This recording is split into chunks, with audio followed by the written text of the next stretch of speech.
મારો પ્રત્યુષ જો ગાડી ભાગતો ભાગતો પડી ગયો છે ને જો તો હવે નવડાવીને લાવી છે કાંઈ ભાઈ હેઠો બેસશે નહીં ને અત્યારે આપણે છીએ દવાખાને કારણ કે મારી ફ્રેન્ડ છે ને દાખલ કરી હતી જો તો અત્યારે જો ભાઈ પડી ગયો છે ને જો તમારી છોકરીને અત્યારે તો ઘરે લઈને આવ્યા છીએ અને જો એને ગાડીમાં બેસવું હતું પણ ના લઈ ગયા પણ એને બેસવું જ નહોતું ને જો મોઢું પણ પડી ગયું છે અત્યારે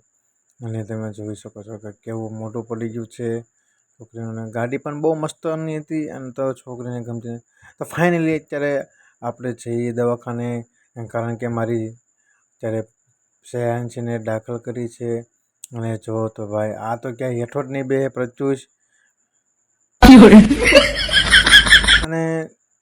પછી તો ભાઈને જો કાંઈક નવડાવો હતો તો એ જો નવડાવીને તો લાવી છે અને હવે એને તૈયાર કરવાનો છે તો ભાઈ કે હેઠો નહીં બેઠે જો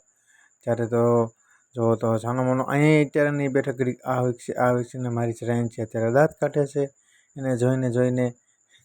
અને જુઓ તો અત્યારે જો આ પણ બે રમત ચડી ગયા છે દયા અને પ્રત્યુષ એ તો હું અત્યારે બેઠો બેઠો બધાને જોઉં છું તો જુઓ તો મારી છોકરી પણ દાંત કાઢે છે મિત્ર પણ બધાને અહીંયા ઘર જેવું જ થઈ ગયું છે અને જુઓ તો અત્યારે નર્સ મેડમ આવ્યા છે ચેક કરવા તાવ છે કે નહીં વિડીયો ગમે તો લાઇક શેર સબસ્ક્રાઈબ કરવાનું ભૂલતા નહીં.